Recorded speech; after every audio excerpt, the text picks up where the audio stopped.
Hi, this is Shauna B. Miller, and this is my analysis of the 5-year forecast for Mason City Schools in Mason, Ohio. Mason is a large suburban district northeast of Cincinnati, Ohio, and south of Dayton.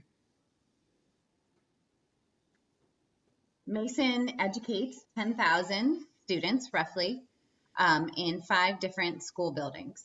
As you can see from the graphic, the demographics for the student population, it is a diverse student population with a racial diversity of 26%.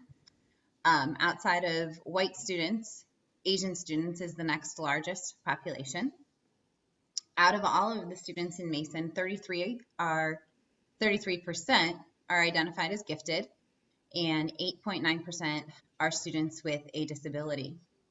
Because Mason is diverse, there are 44 different native languages spoken by students, so we do have a larger English language learner population.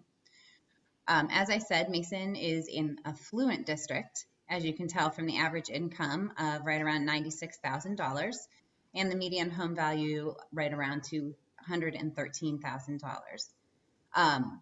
The students that are in poverty is roughly only around 7%. So our Title I funding is very, very low. And in our finances, we do not get a large percentage of Title I funding. The faculty demographics include 655 teachers district-wide. There are 171 aides employed, 41 administrators.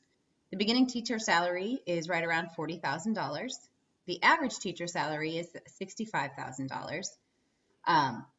Most Mason teachers have 10 or more years of experience, and 84% of the teachers employed do have an advanced degree. As I said earlier, there are 5 schools that house our 10,000 students. We have the Mason Early Childhood Center, which are grades pre-K through 2. Then we have Western Row Elementary, which has about half of the 2nd grade and all of the 3rd grade students. Then we have Mason Intermediate School, which houses grades 4 through 6. And then we have Mason Middle School, which is just grades 7 and 8. And then we have Mason High School, which is grades 9 through 12. The buildings, the high school building, as well as the MECC, as we call it, are new buildings within the last 12 years. Mason High School was built in conjunction with a community center for the residents of Mason, which is also where our city building is housed and the center for our police and fire departments. MI, or Mason Intermediate, is an older building which has an addition on it. And Mason Middle School is an older building that has had some updates done to it. It will be the next building in the facilities plan that will be completely updated. Mason is experiencing a downtrend in student enrollment after several years of increased enrollment due to development. And it is in the facility plans that with the decreased enrollment as it moves through, Western Row Elementary will be closed, and the grades 2 and 3 that are housed there will be moved over to MECC, or the Mason Early Childhood Center. The school board has 5 people on it. The president is Kevin Wise, and he has been on the school board for 12 years. Then we have Connie Yingling, who also is a veteran with 15 years of experience. And then we have 3 newer members, that being Courtney Allen, Randy Andrews, and Matthew Steele. Our school board members are paid $125 per meeting, and they meet every 2nd and 4th Tuesday of the month at 7 p.m. Those meetings are open to the public, and then if different items need to be discussed, they will move into a special session. Mason is led by Superintendent Dr. Gail Kiss-Klein. This is her 4th year as the superintendent. She was hired just as financial constraints were coming into Mason. So she has led the charge in cost reductions and really charged with shoring up finances in the school district. Our CFO or treasurer is Rhonda Johnson, and this is her first year at Mason. She actually comes from Oak Hills, which is my former district. And she was the treasurer at Oak Hills and Wyoming for the past 15 years.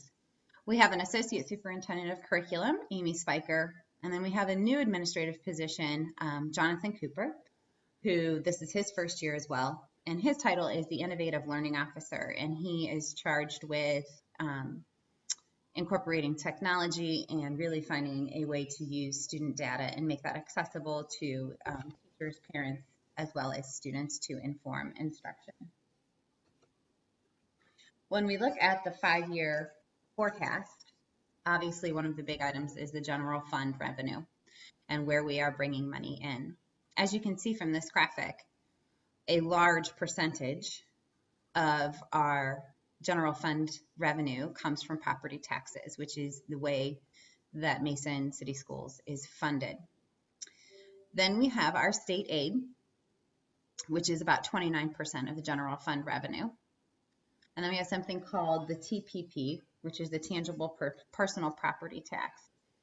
And that accounts for about 9%, but that is being phased out and that income is being dwindled. And that's because of state changes in the funding formula. So as we look at the 5-year forecast in years 2015, 16, 17, and 18, there is nothing in that line item because that is being phased out. We then have the rollback and homestead taxes, which accounts for 6%. And then we have fees, reimbursement, and investment earnings, which is about 3% of the general fund revenue. The total amount of revenue coming into Mason City Schools in fiscal year 13 was $93 million. In fiscal year 18, it is projected to be around $100 million. This year in 2014, fiscal year 2014, we did see an increase in state aid, which plays a big role because that moved us out of cost reductions, which I will talk about in a few minutes. Our expenditures, or the money that is going out, this graphic presents it as per pupil, and then it compares it to Greater Cincinnati school districts, as well as the state average. And you can see from this graphic that Mason, in most areas, is a little bit below other Cincinnati districts and below what the state expends per pupil. Our overall spending per pupil is around $10,000. And then you can see how the rest of that plays out. Obviously, the biggest percentage of our expenditures comes from personnel and benefits, which comprises about 88% of the expenditures. The total expenditures in fiscal year 13 were right around $100 million, and they're projected just to be slightly over $100 million in fiscal year 18. This presents a pretty harsh reality for Mason. As you can see from this graphic, the red line represents expenditures and the blue line represents revenues. And through fiscal year 13, our expenditures are exceeding our revenues, which presents some pretty difficult financial discussions in Mason. Because of us expending more than we are bringing in, and because the last levy that was passed in Mason was in 2005, Dr. Gail Kiss-Klein was charged with reducing costs. And so there were several things that were done. First of all administrators, certified staff, and classified staff in 2012-13 and 2013-14 were on a wage freeze, and that included a step freeze for certified staff. They also consolidated elementary buildings. They closed an elementary building, Mason Heights Elementary, and moved those kids into Western Row, and that reduced the number of buildings in terms of maintenance from 6 to 5. They have reduced the number of employees through retirement and RIF, or reduction in force. So there are 160 fewer teachers, employees, aides, classified staff than there were 3 years ago. They also reduced the number of administrators. And you can see in the slide where those reductions took place. As you go through this, it just kind of lays out exactly where we lost those 160 positions. And it was very, for the most part, pretty equitable across all areas. As I said before, we are in deficit spending, and this graphic is directly from the financial forecast, and it shows where we are. As you can see here is the 0 line, and we are below that. So we are spending more than we are bringing in revenue. That means that we are drawing on our cash reserves in order to keep the school system operating.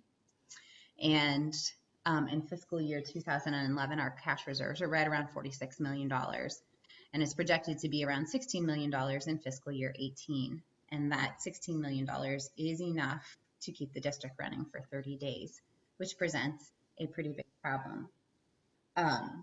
All of that information points to, as it was stated in the book, we are at the end of a levy cycle, and we will need to address that in future years. Why are we in the state of financial concern and challenges? They failed a levy in 2010. That loss of that chunk of tangible personal property tax. We have a leveling off of population. And then there was the issue of coming out of the freeze this past year with the collective bargaining agreement.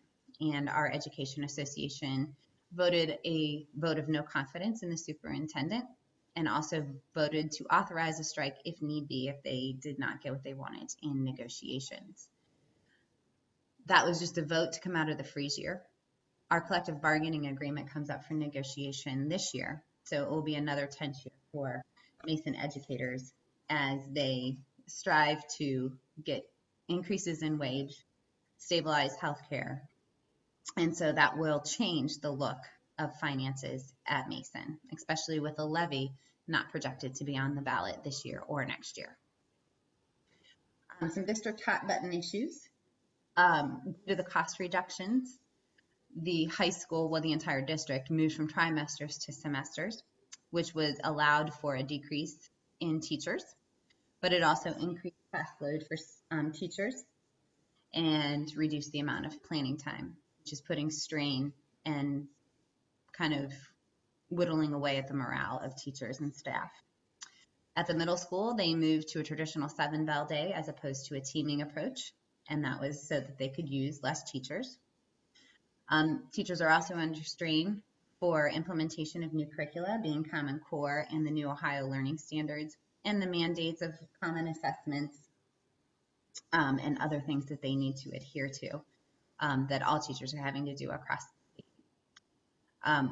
They are just piloting SLO this year, and they will be implementing OTES next year, which is also a source of stress for teachers, which will play into the negotiations, and that's why it's important in terms of the financial outlook for Mason City Schools. There is also a very vocal and caustic parent group that is speaking out about the superintendent and decisions made by the district because they are unhappy with the way things have gone. So that is putting strain and kind of perpetuating negative feelings among staff, students, so on and so forth. And then just the overall cost reduction the past 4 years